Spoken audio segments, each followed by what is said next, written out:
Vamos lá, meus irmãos, vamos lá. Nosso quarto dia de aula de psicologia pastoral. Já oramos como é costume. Mais uma vez, graça e paz, boa noite. Graça e paz. Boa noite a todos, graça e paz. Graça e paz, boa noite. Nossas aulas são gravadas, para os irmãos continuarem ruminando sobre os temas, e aqueles que desejarem no futuro fazer esses cursos em EAD, que essas aulas possam ser úteis a cada um dos meus irmãos. E também aqueles que queiram aprender sobre os temas aqui tratados. É por isso que gravamos, tá bom? Bom, meus irmãos, hoje é a nossa quarta aula. Durante as 3 primeiras aulas, nós trabalhamos bastante sobre aquela ideia do autocuidado, de como pôr em ordem a nossa vida interior. E a partir de hoje, a gente vai estar trabalhando sobre a arte de conhecer os outros, compreender os demais e poder servi-los e ajudá-los. Essa matéria, como eu já mencionei a vocês, a proposta dela não é simplesmente nos fazer com que os alunos se tornem conselheiros formados, não é isso. Mas é dar ferramentas para o aconselhamento pastoral, ferramentas para aqueles momentos em que ajudamos as pessoas, para que a gente possa ter ferramentas para orientá-las, para conduzi-las, para aconselhá-las, porque nós sabemos que, como seminaristas e obreiros, futuros obreiros, é inevitável que venham pessoas pedir a nossa ajuda, e em alguns momentos, inclusive aqueles que trabalham ao nosso lado, eles estarão passando por momentos difíceis, e compreender eles e poder ajudá-los é uma tarefa muito nobre. Como a Bíblia fala, levar os fardos uns dos outros é um princípio cristão. Mas quanto mais conhecimento tivermos a esse respeito, mais úteis seremos, como eu disse. E por essa razão, nós trabalhamos no autocuidado. Porque depois de cuidar de si, a gente com certeza aprenderá a cuidar muito bem do outro. Porque não tem uma lição que seja mais significativa do que aquela pelo qual vivemos. É óbvio, muitas experiências nós não teremos. Então, por exemplo, eu não preciso passar por uma doença terminal e recuperar daquela doença de uma forma ou de outra, ou seja, por um milagre ou por meio de um tratamento médico, para aconselhar uma pessoa que está ali vivendo uma doença terminal. Eu não preciso ser amputado para poder cuidar de alguém que passou por uma amputação. Ou seja, é óbvio que a gente não passará por tudo. Não temos não somos gato com 7 vidas, né? Mas na medida do possível, ou quando não tivermos a experiência vivida, mas quando nós tivermos um conhecimento prévio sobre determinados assuntos, aquilo será muito útil. Então, a partir de hoje, a gente vai estar mergulhando agora sobre mais no tema propriamente dito. A partir de hoje, a gente vai já começar a trabalhar no livro-texto, como compreender as pessoas. Hoje também vou começar a entrar um pouquinho também em assuntos mais psicológicos. Vamos estar trabalhando um pouco mais aqui no Myers, né? Esse daqui é considerado a Bíblia do psicólogo, né? Então, eu vou estar trabalhando um pouco sobre um assunto. Preparei também alguns outros temas para a gente estar tratando aqui, tá bom? Mas eu não tenho dúvida que a gente vai começar a entrar em campos, eu diria, um pouco mais delicados, aquelas doenças, eu diria, que tem hora que ficamos um pouco curiosos. Como que acontece com uma pessoa que é bipolar? O que seria um transtorno, né, dessa ordem? O que é uma esquizofrenia? A partir de agora, a gente vai começar a caminhar um pouco nessa linha. É claro que o autor, né, do livro-texto, o Larry Crabb, ele vai fazer uma abordagem bem grande no livro dele com relação a como ele enxerga, né, esse lado da psicologia. Então, hoje a gente também vai entrar aqui na parte 1 do livro dele e eu vou estar tentando nadar, né? Porque o livro dele é dividido em 3 partes. Então a gente vai começar também um pouco na parte 1, mas a gente agora já vai entrar especificamente sobre a problemática humana, os problemas dos sentimentos, das crises, os problemas que nos afetam, não só a nós, mas as pessoas. E vai ser bem interessante, tá bom, meus irmãos? Beleza? Como é costume, eu quero ler com os irmãos um texto que está em Mateus 11, 19. Mateus 11, 19. Mateus 11, 19.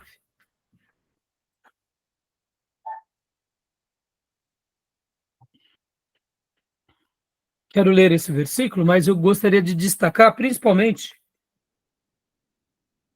o finalzinho do versículo, ou a parte C, né? Quem achou pode ler para nós, que é um texto que Jesus fala de João Batista, e Jesus conclui essa fala dizendo essa frase.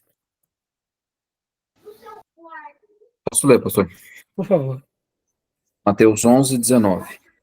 Veio o Filho do Homem comendo e bebendo, e dizem, aí está um comilão e beberrão, amigo de publicanos e pecadores. Mas a sabedoria é comprovada pelas obras que a acompanham. Amém. Eu queria destacar essa última frase, mas a sabedoria é comprovada pelas obras que a acompanham. O assunto da psicologia, por si só, já nos deixa desarmados com relação aos seus benefícios. Ao mesmo tempo, precisamos, de fato, conhecer sobre o tema para poder servir melhor aos nossos irmãos e àqueles que Deus colocar diante de nós. Sabemos que tudo aquilo que realmente é útil e bom é comprovado pela experiência. É claro que, dentro do tema da psicologia, dentro do tema dos aconselhamentos, nós temos também várias discussões e várias correntes, né? Vocês vão ver que hoje, mesmo hoje, por exemplo, esse é um assunto que nós, protestantes, em partes temos um pouco de dificuldade também de caminhar com ele por causa de alguns psicólogos e terapeutas que não têm a visão bíblica, que eles olham a vida sem essa perspectiva espiritual. Então, por isso que essa matéria, nós não podemos perder de vista que Jesus ele foi o maior psicólogo de todos. E os psicólogos que a gente está aprendendo a partir são psicólogos cristãos. Por quê? Porque vão trabalhar dentro dessa linha, que é a linha baseada do temor a Deus, crendo nas Escrituras Sagradas. Isso para nós é importante. Por que eu estou falando isso, irmãos?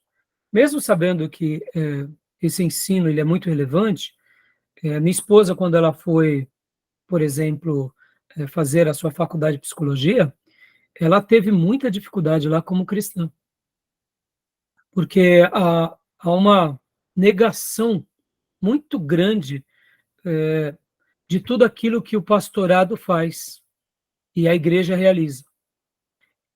Dentro da maioria dos psicólogos e até mesmo dos professores, o mundo catedrático nos vê de uma forma muito pejorativa, destacando só os pontos negativos, minimizando os pontos bons e ignorando o lado também prático nosso. Por exemplo, sabemos que a igreja ela é uma comunidade terapêutica. O pastor Johnny acabou de dizer que hoje, aí na casa dele, vai ter uma reunião, né, um pequeno grupo, uma célula. Meus irmãos, culto familiar, pequeno grupo, célula, é terapêutico, é pastorado mútuo. Tem o pastor titular da igreja, né, pastor? Mas tem ali o líder da célula, mas ao mesmo tempo é um cuidando do outro. É uma comunidade terapêutica.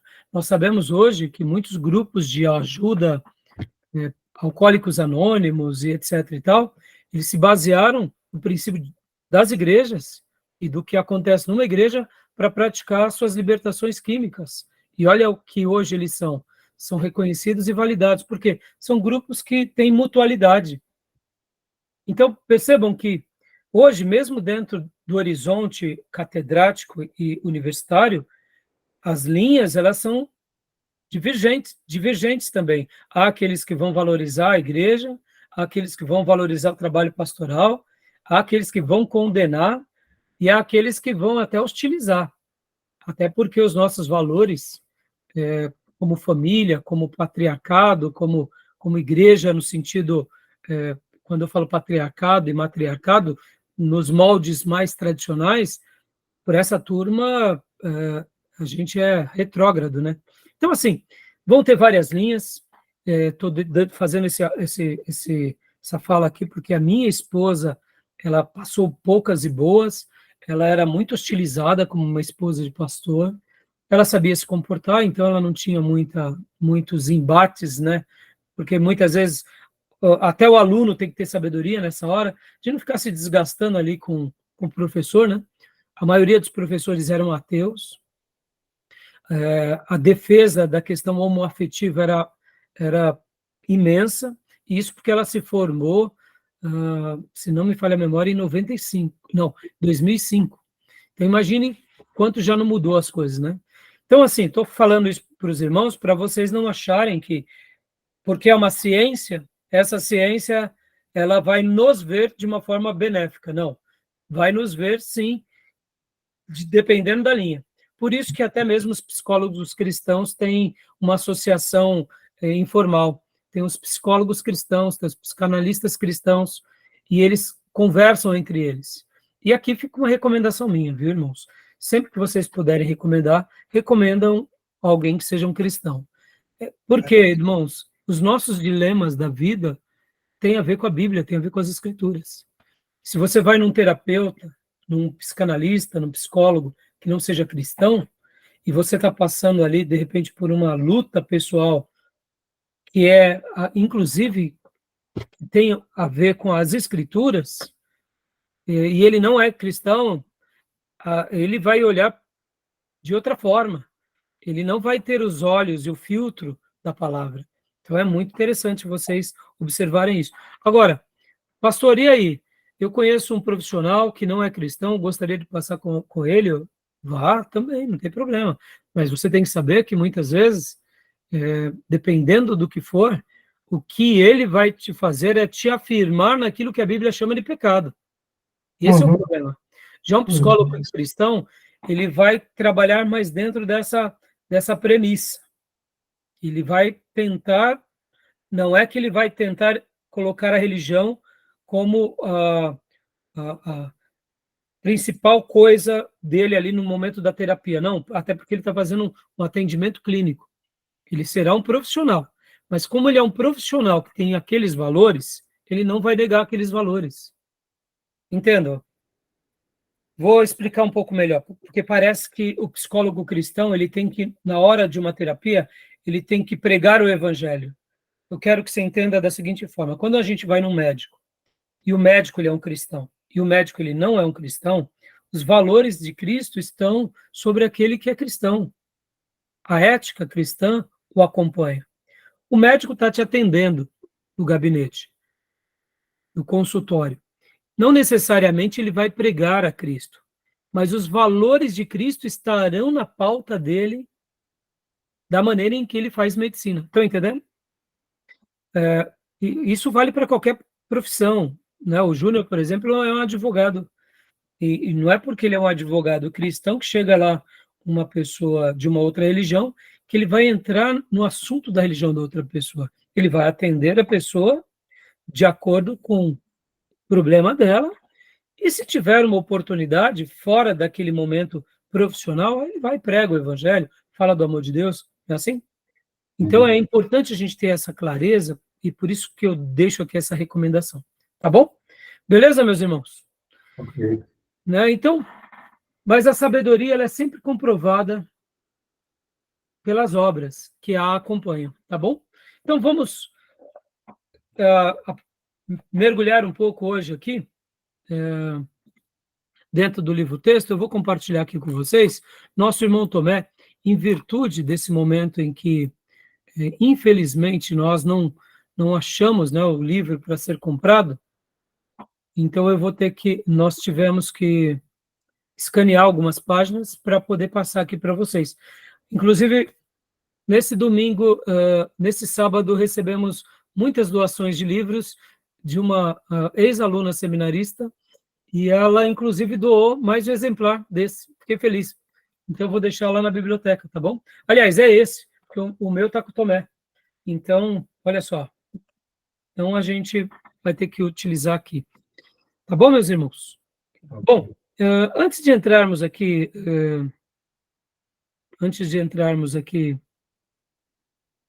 para o assunto do livro-texto, deixa eu perguntar para os irmãos, vocês viram o vídeo ou leram a apostila sobre os tolos, os sábios e os maus? Pastor, eu não consegui apreciar por inteiro. Percebi que tá tudo em inglês, né? Eu tinha que ficar acompanhando as legendas, por isso que não conseguia acompanhar por completo.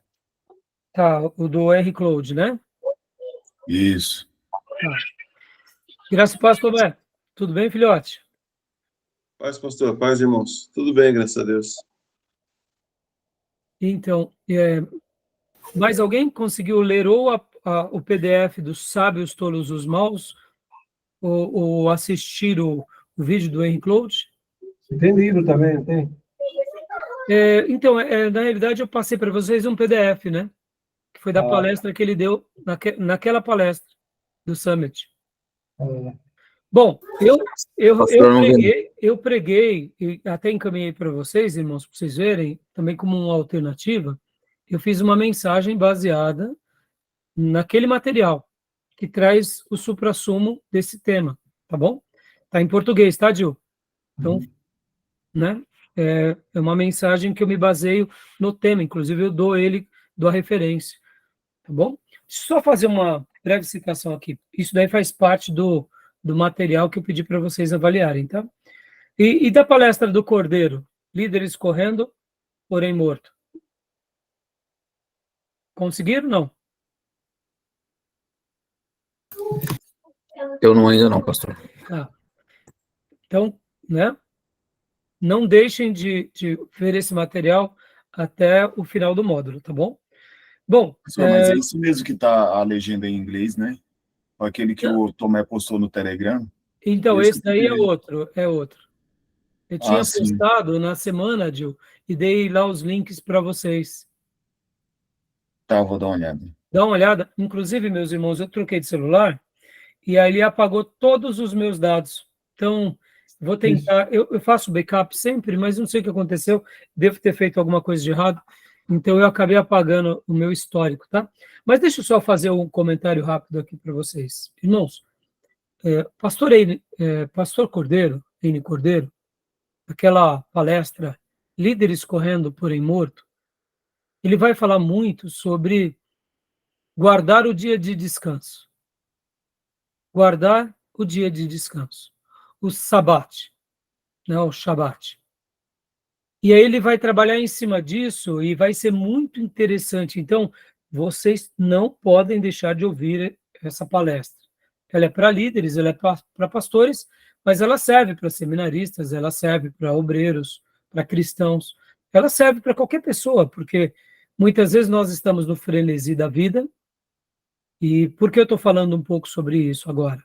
Porque hoje, quando a gente for tratar um pouco mais dos problemas psicológicos, vou dedicar aqui um tempo bem grande sobre esse assunto, a gente vai estar falando muito sobre esses transtornos que nos atingem.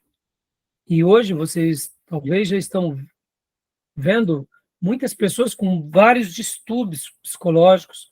Pode ver que hoje um assunto bem comum é o tal do burnout, que seria o esgotamento, que seria o estresse. E a gente, muitas vezes, mesmo um irmão da igreja, ou mesmo que não seja um cristão, podem ver que as pessoas elas estão exaustas, exauridas, num ativismo constante, e muitas vezes elas não têm mais nem energia.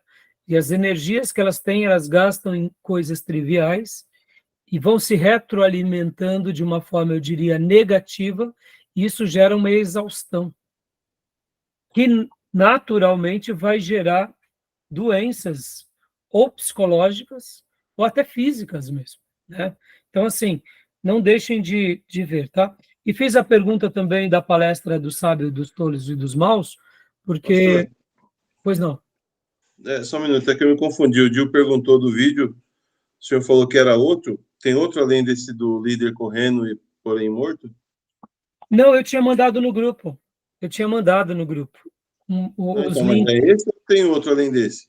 Não, então, aquele lá, esse daí foi o que eu tenho o DVD, que eu tinha tentado passar para vocês, não foi? Que Certo. você fez. Então, não. Por enquanto é só esse, Tomé. Ah, tá. Eu tenho Foi esse aí que eu outros. coloquei. Foi Eu esse aí que eu tenho coloquei no Telegram. Isso. Obrigado, viu, Tomé? Inclusive, obrigado aqui pelo PDF que você nos proporcionou, Tomé. Hoje a gente já vai começar a utilizar. E obrigado também por você ter criado o grupo do Telegram para nos facilitar aqui nessa interação, tá, meus irmãos? Mas voltando, irmãos. Então, esse livro, esse filme, esse vídeo, né, esse DVD, essa palestra do N. Cordeiro, ele vai mostrar que ele estava correndo, mas ele estava morrendo. E ele estava literalmente muito abatido. E ele vai dar ali várias sugestões de como você restabelece aquilo que nós chamamos nas aulas anteriores da nossa vida emocional, como nós enchemos o nosso tanque. E uma das coisas que é inegociável para ele, e que ele nos ensina, e que eu gostaria de destacar, é o Shabat, ou o sábado, no sentido de precisamos ter um dia de descanso. Nós, geralmente, que somos obreiros, como que nós tratamos isso? Muitas vezes, no nosso dia de descanso, nós vamos fazer a obra de Deus. E muitas vezes a gente tem prazer na obra de Deus. Só que também a gente esquece que a obra de Deus é um trabalho. E quando a gente vai ver, fora do trabalho que é feito na igreja, a gente tem os trabalhos que a gente faz para o reino, para a vida. Quando a gente vai ver, a gente não tem um dia reparador, um dia com a família. Então fica aqui essa dica. Eu sei que nós já acabamos a parte, como eu disse para os irmãos, sobre essa questão da construção da vida interior, mas eu queria destacar esse ponto porque, me permitam aqui, irmãos, quando a gente negligencia o dia de descanso, o nosso corpo, ele grita, ele chama para nos dar atenção. E como que é a maneira que o nosso corpo grita para nós mesmos? Muitas vezes fazendo com que a gente tenha alguns problemas de saúde, com que a nossa cabeça fique agitada, com que as nossas emoções comecem a ficar alteradas. De uma forma direta ou indireta, a gente começa a ter certos distúrbios. E aí a gente já perde o brilho com tudo. Perdemos o brilho com a vida, muitas vezes conosco, até no ministério. Então, o pastor Eine vai trabalhar e ele vai deixar essa ideia. Eu só queria destacar aqui para que você assista essa palestra. E só para você ter uma ideia, irmãos, o pastor Eine, ele conclui dizendo mais ou menos o seguinte, que o primeiro dia que a gente tem que ter como alvo é o dia do descanso, porque a partir dele a gente tem energia para dedicar 6 dias ininterruptos de trabalho e de estudo. E quando a gente tem um cronograma e tem o dia de descanso como uma regra, a gente nada mais faz do que cumprir com o que Deus um dia sonhou. Trabalharás 6 dias e no 7º descansarás ou contemplarás. Então, isso é importante, irmãos. Eu estou falando isso porque, sejamos honestos, o povo de Deus muitas vezes pula a corda, descasca a cana, chupa a cana, assovia e ainda pula a corda com o pé só. Não é assim? Ou seja, a gente vai fazendo tanta coisa e depois não sabe por que deu a exaustão, porque deu pico de estresse. Então, eu estou entrando nesse assunto porque, mesmo que a partir de hoje a gente vai estar trabalhando mais no livro, nos assuntos da psicologia, de problemas, de conflitos, de termos técnicos, eu vou continuar pontuando esses assuntos. Porque, irmãos, se a gente não tem um dia de descanso, podem ver que a Bíblia deixa isso claro. Era o dia de adorar a Deus. Era o dia de louvar a Deus. Era o dia de parar para dar o reset. E vocês vão até lembrar de uma coisa, que Deus manda o povo para a Babilônia, porque o povo de Israel negligenciou o sabate, trabalhava normalmente no sabate. Então, o castigo dos 70 anos de Israel tem a ver também com o descanso da terra. A terra é sagrada, mas mais sagrada que a terra é o crente, é o templo do Espírito Santo, tá bom? Beleza, meus irmãos? A gente negligencia ou não o sabate? Sejamos honestos. Sim. O pastor falou que fez o suprassumo dessa palestra, tá? Postou aqui no grupo, né? Vou tentar achar. Tá. O Tomé publicou ela lá no grupo do Telegram. Assim, essa eu até vi uma parte, tá, com a legenda, né? Porque Isso. ela é em O que eu inglês. fiz o suprassumo, o que eu fiz uma pregação foi o sábio, os tolos e os maus. Tá bom?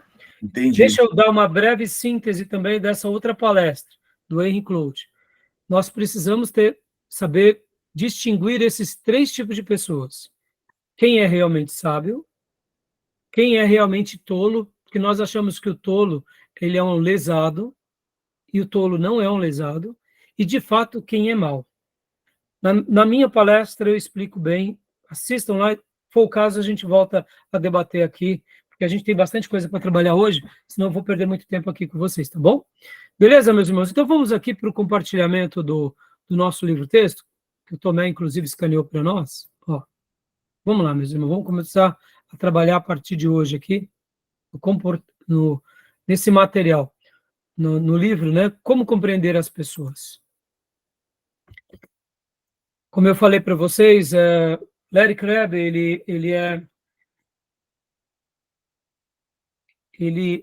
Dr. Larry Crabb, ele tem uma abordagem muito boa, porque ele tem a visão de um terapeuta, mas ele também é uma pessoa que crê de fato na revelação, crê nas escrituras. Então, aqui é o nosso livro-texto, né, que inclusive nosso irmão Tomé escaneou para nós, para a gente poder estar trabalhando nele a partir de hoje. Então, como eu tinha dito para vocês, a visão dele é uma visão bem abrangente. Por que bem abrangente? Porque ele vai ser um cristão psicólogo. E ele vai trabalhar nessas 2 premissas com muita clareza. Então, o livro dele, ele trabalha dividindo em 3 partes. A primeira parte é a suficiência da Bíblia, encontrando resposta nas Escrituras, ou seja, ele já enxerga que o problema do ser humano, quem vai resolver é Deus por meio da revelação, que é a Bíblia. Ponto. E aí, no segundo ponto dele, na segunda parte do livro, ele vem compreendendo as pessoas, imagens sem brilho e relacionamentos desfeitos. E por que ele usa esses termos? É porque aqui ele já enxerga que todos nós somos pecadores. E como pecadores, somos pessoas imperfeitas, uma imagem sem brilho, no sentido, somos a imagem e semelhança de Deus, mas fomos desfigurados. Temos relacionamentos uns com os outros e com Deus, mas o nosso relacionamento ele é alquebrado. Por quê? Porque temos essa natureza falha. E a terceira parte do livro é o processo do amadurecimento, imagem restaurada e relacionamentos curados. Ou seja, ele vai mostrar que essas pessoas que são frágeis, elas podem ser reconstruídas. E aqui nessa segunda parte, ele vai mostrar também o seguinte, que a psicologia também pode ser útil para fazer com que as pessoas passem a compreendê-las. Olha que interessante. Lembra que na última aula nós trabalhamos um pouco sobre aquela ideia das linguagens? Lembram? 5 linguagens do amor? Falamos um pouco sobre isso.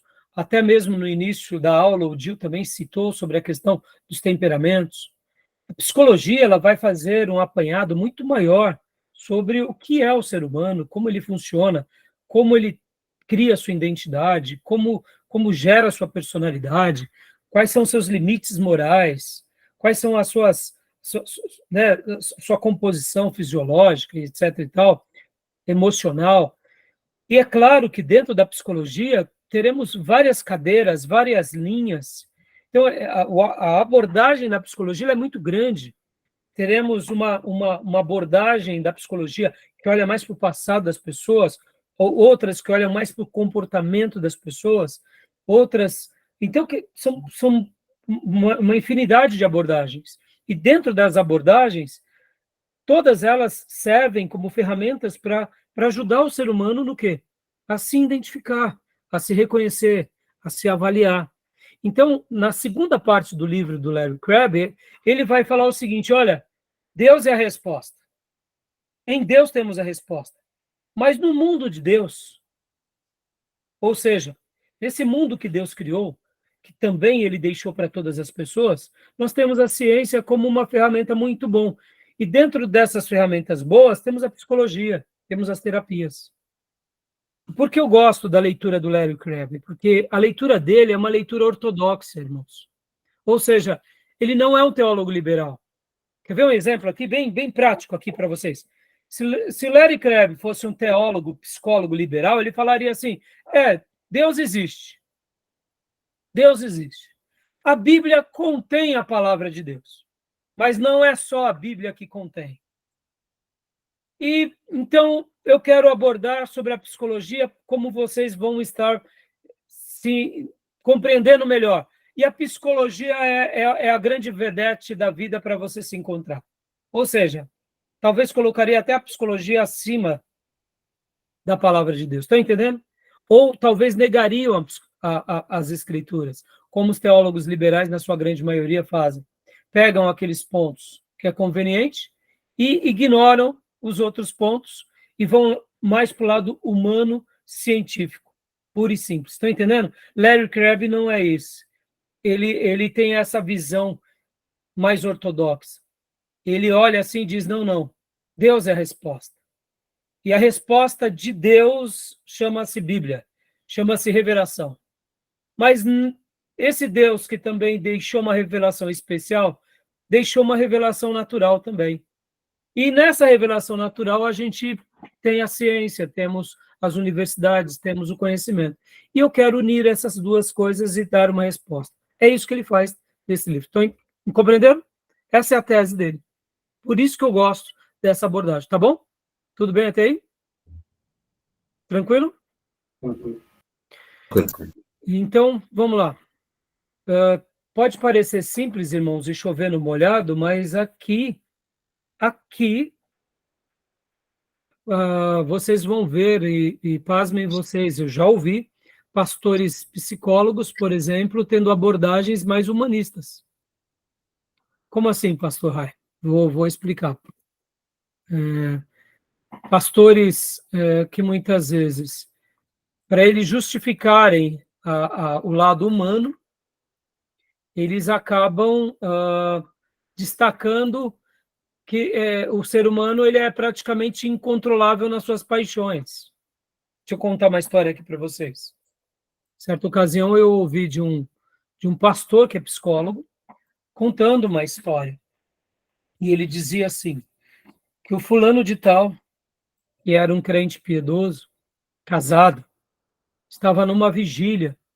Enquanto ele estava ali na vigília, ele se abriu com os demais amigos, porque também ele era um ministro, e ele estava falando muito sobre o impulso, nosso impulso carnal, que muitas vezes é descontrolado. Ele estava dando ênfase a esse lado mais humano. E ele é pastor, mas é um psicólogo. Mas percebam que quando nós não temos assim um princípio bíblico muito fundamentado, nós justificamos os nossos pecados, ou os nossos erros, ou as nossas desvirtudes pela ciência, e negamos automaticamente as escrituras. Por que eu estou falando isso? Porque esse psicólogo pastor, ou pastor psicólogo, enquanto ele estava dando uma palestra, ele disse isso, que ele conhecia um irmão muito consagrado, E eles estavam numa vigília, e naquela vigília ele se abriu com os demais pastores e disse: olha, a fulana de tal está me tentando, eu estou a um passo de cometer um pecado com ela. Não estou aguentando, orem por mim, orem por mim. Eles estavam na vigília, né? Um grupo bem pequeno. E ali os pastores que estavam presentes, obreiros, oraram, puseram as mãos, repreenderam o demônio, etc. e tal. E depois eles continuaram ali na vigília, né? Portas trancadas, e quando foram ver, esse mesmo irmão abriu a janela e pulou a janela, e quando foram ver, já estava lá na casa da irmã, nos agarros com a irmã. E aí ele simplesmente disse: é a carne, é o impulso da carne. E quando eu ouvi tudo isso, eu questionei, irmãos, com todo respeito àquele colega, eu estava presente nesse dia. E ali eu fiquei me perguntando, aonde estão os textos bíblicos de mortificar a carne? Aonde estão os textos bíblicos de carregar a cruz? Aonde está o texto bíblico do novo nascimento, da nova criatura? Eu não me entendam, irmãos, eu não fui mal educado, eu não se levantei ali questionando, atrapalhando a palestra, deixei ele falar, mas dentro de mim eu levantei ali os meus punhos, né? Como um lutador de boxe que arma fica com a sua posição armada. Falei, não, eu não posso. Porque naquela informação, logo depois daquelas informações, eu lembro que nós estávamos num debate, e algumas pessoas falaram, tá vendo, ficou mais claro, é por isso, quando vem o ímpeto da carne, ninguém resiste. E ali nos momentos em que eu conversava com alguns amigos, eu falei, não é assim, irmãos. Ou a gente crê nas escrituras ou não. Por que eu estou falando isso para vocês? É uma informação psicóloga, de um pastor que é psicólogo, mas ele deu mais ênfase para o quê? Ele deu mais ênfase para essa natureza caída. Aonde se torna legítimo? Deixa eu agora fazer aqui um apanhado crítico. Aonde se torna mais legítimo essa construção? Numa pessoa que não é convertida. É simples. Uma pessoa que ainda não é convertida, o impulso para ela vai ser muito mais acentuado do que num convertido. O convertido vai ter um impulso, mas o convertido, ele teve uma experiência de conversão. Se ele passou por uma experiência de conversão legítima e verdadeira, o Espírito Santo de Deus o despertará. Ele terá essa luta, como Paulo chamava, de luta interior, do homem interior. E ele precisa fazer uma escolha. Paulo vai falar sobre isso, que é esmurrar a carne. Paulo vai dar exemplos sobre essa questão. Mas naquela ocasião, infelizmente, esse pastor e psicólogo deu mais ênfase para a natureza humana do que para as escrituras. E eu me lembro muito bem que ali foi uma informação sutil, mas que poderia ser um engodo terrível para uma pessoa que está prestes a cometer um deslize. Porque, irmãos, todos nós, o tempo todo, seremos tentados. E no momento que a gente baixa a guarda para a tentação, a queda já está mais iminente diante de nós. Estão entendendo? Porque eu estou falando sobre Lério Krebs e a postura dele, uma postura piedosa, uma postura escriturística, ela vai nos lembrar dos valores cristãos. Então, por que eu estou falando tudo isso, irmãos? Porque eu, particularmente, acredito ser assim. Eu acredito que um viciado que foi liberto da química, dos psicotrópicos, ele sempre será um viciado em potencial. Guardem isso, irmãos. Um viciado, ele participa do grupo de risco dos viciados. Uma pessoa que foi alcoólatra, ela participa do grupo de risco dos alcoólatras. Uma pessoa que foi escrava do sexo, ela participa do grupo de risco da sexualidade, da promiscuidade. Uma pessoa que foi viciada em maconha, cocaína ou qualquer outro vício, ele sempre será impotencialmente um ex-viciado, mas se ele baixar a guarda, ele volta para aquilo. Porque aquilo e aqueles sentimentos ainda estão na história dele. Agora, no momento em que ele foi liberto, ele já teve uma experiência do que é ser liberto. Mas se ele baixa a guarda, ele volta à sua velha prática. Por isso que, por exemplo, irmãos, uma pessoa, né, que nós sabemos que, por exemplo, vamos pegar um exemplo, irmãos, uma pessoa que foi viciado em bebida, né? Esse é um assunto muito debatido entre nós. Há aquelas igrejas que permitem você beber moderadamente no ambiente da sua casa, sem praticar a embriaguez, e há as igrejas que proíbem radicalmente. Mas vamos pegar aqui um caso de um ex-alcoólatra. Um ex-alcoólatra, irmãos, se ele tomar uma dose sequer de vinho ou de cerveja, pode ser o precedente para ele voltar ao alcoolismo. Ou seja, no caso de um ex-alcoólatra, a abstinência por resto da sua vida é a melhor opção. Mesmo aqueles que não consideram como um pecado, nesse caso, ter e dar uma orientação específica dizendo, olha, para você, essa é a melhor recomendação, é a mais saudável. Isso vale também para doenças na sexualidade, irmãos. Deixa eu contar aqui para vocês um caso que eu aconselhei em certa ocasião um rapaz, e ele chegou para mim e falou assim, pastor, estou com um sério problema. Eu falei, qual? Eu conhecia ele, eu já aconselhava ele, e ele disse, você sabe, pastor, eu fui escravo da pornografia durante toda a minha vida. E a pornografia só saiu de mim depois da conversão. E eu estava lá um dia com a minha esposa, e ali, nosso momento de intimidade, ela começou a tocar em assuntos picantes. E eu, na confiança da nossa intimidade, me deixei levar. E agora eu estou com um baita problema. E aí ele me explicou toda a situação, eu falei, filho, pelo amor de Deus. Ele falou, pastor, agora a gente está a ponto de se divorciar. E a esposa, sabendo também por parte dele que ele tinha tido experiências pornográficas, e na cabeça dela, ela não admitia que ele fosse um ex-pornográfico, ela, no momento de intimidades, ela, sabe, literalmente foi levando a intimidade deles para coisas mais picantes, papos mais picantes, e ele se deixou levar por aquilo, e de momento de intimidade virou um pandemônio.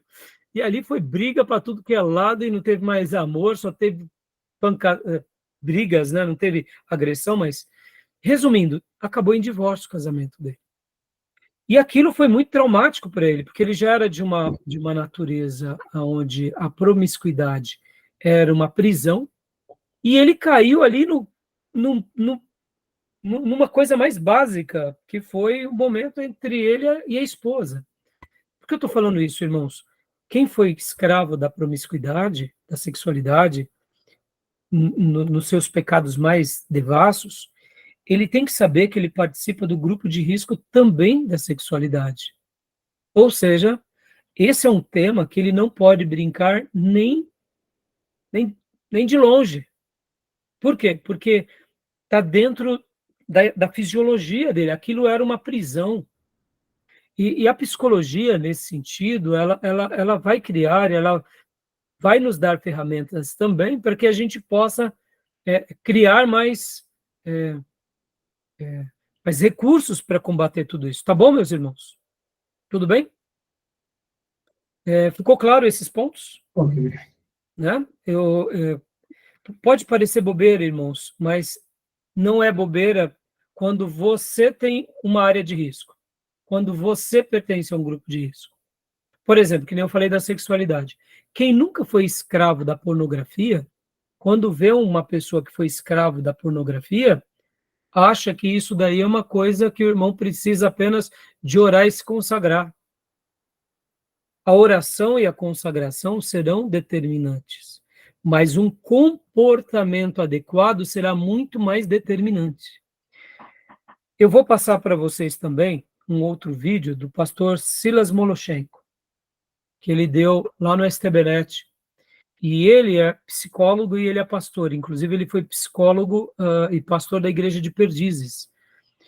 E o pastor Silas Moloshenko, ele falou uma coisa muito interessante. Ele falou assim, irmãos, eu aconselho pessoas que eram ex-gays e são cristãos.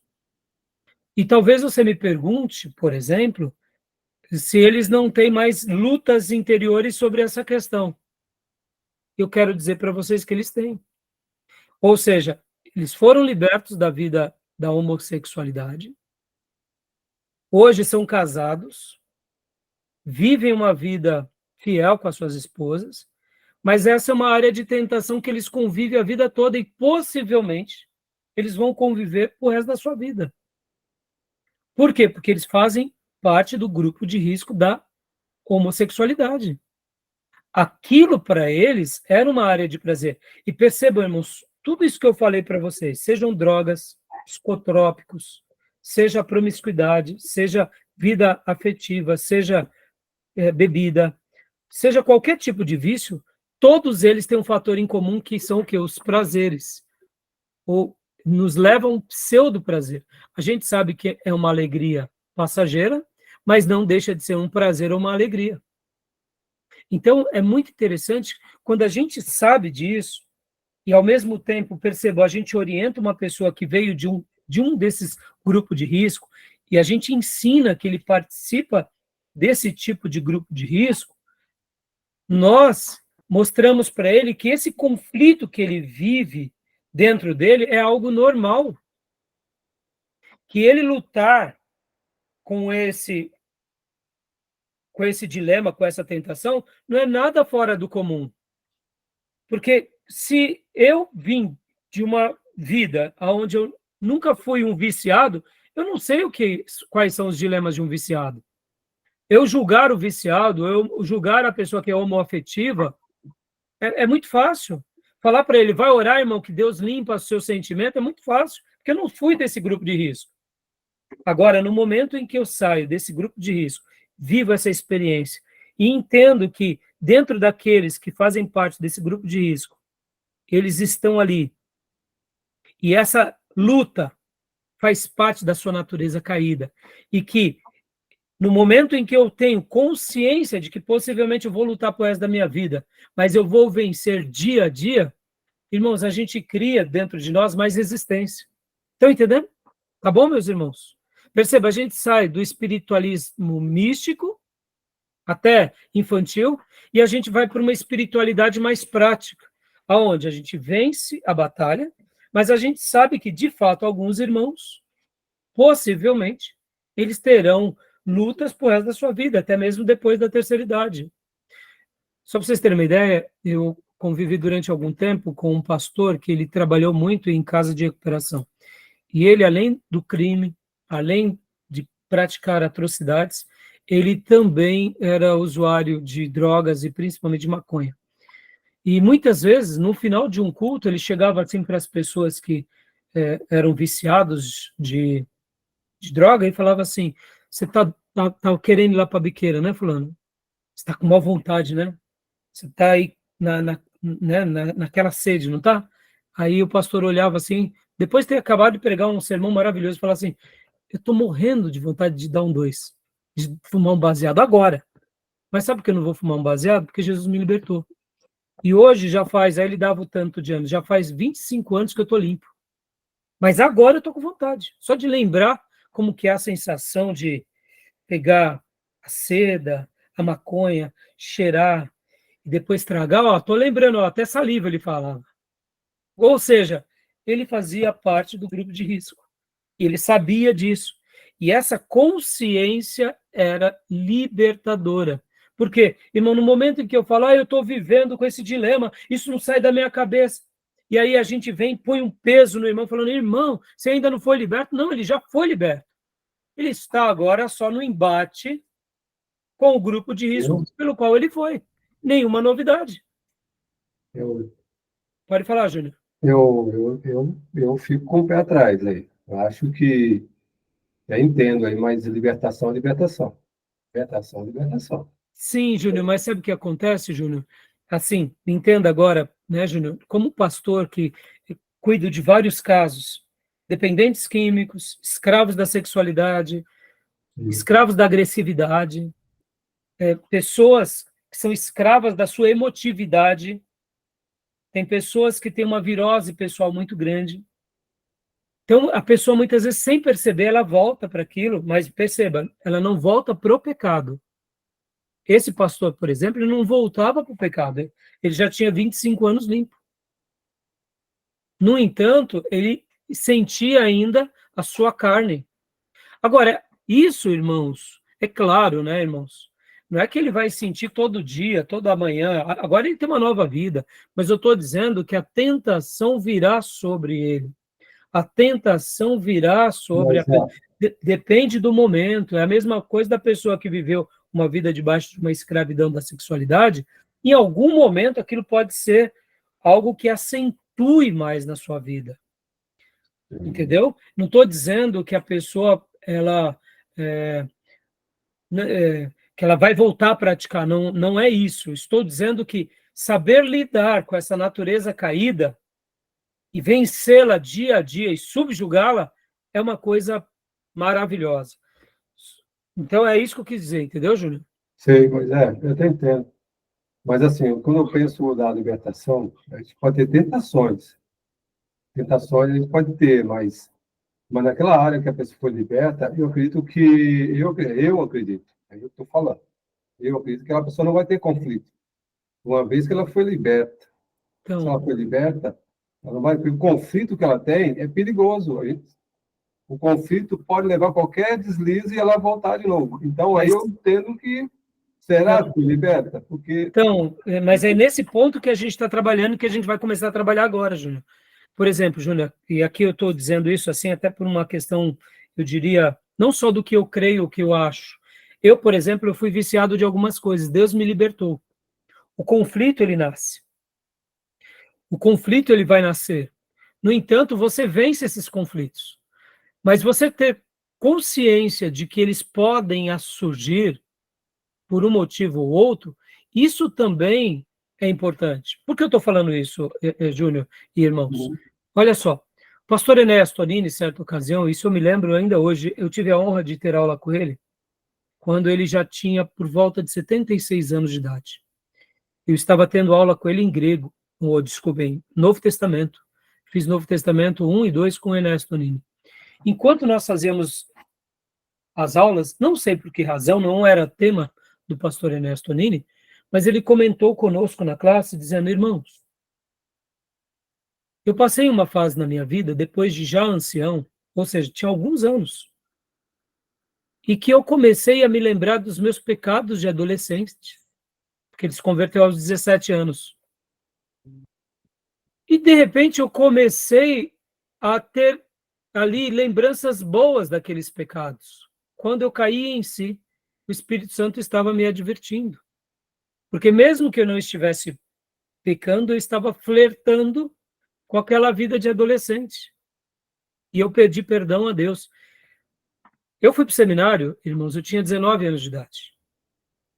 Então, ali, para mim, ouvir o pastor Ernesto Anini falar sobre essa fase da vida dele, já na terceira idade, foi tão bom, porque eu vi ali um homem usado por Deus, que foi um grande avivalista, um pregador, um escritor, um pastor reconhecido, validado, de uma palavra poderosa, de uma vida maravilhosa, mas eu vi que ele também, se ele flertasse com as paixões da época de adolescente, ele poderia pecar no coração e, quem sabe, começar a pecar até mesmo depois de velho, mesmo sem ter mais o vigor dos 17 anos. E aí eu, conhecendo um pouco o pastor Ernesto Anini, depois eu soube um pouco melhor sobre que fase foi essa. O pastor Ernesto Anini, ele já era um pastor muito famoso e viajava pelo Brasil todo. E, num dado momento, ele ficou viúvo. Então, quando ele ficou viúvo, o que aparecia de coroa lá na igreja, falando, eis que eu te digo que eu sou a serva do Senhor, que você vai casar. E aí, irmão, imagina, né? Imagina como foi difícil, né?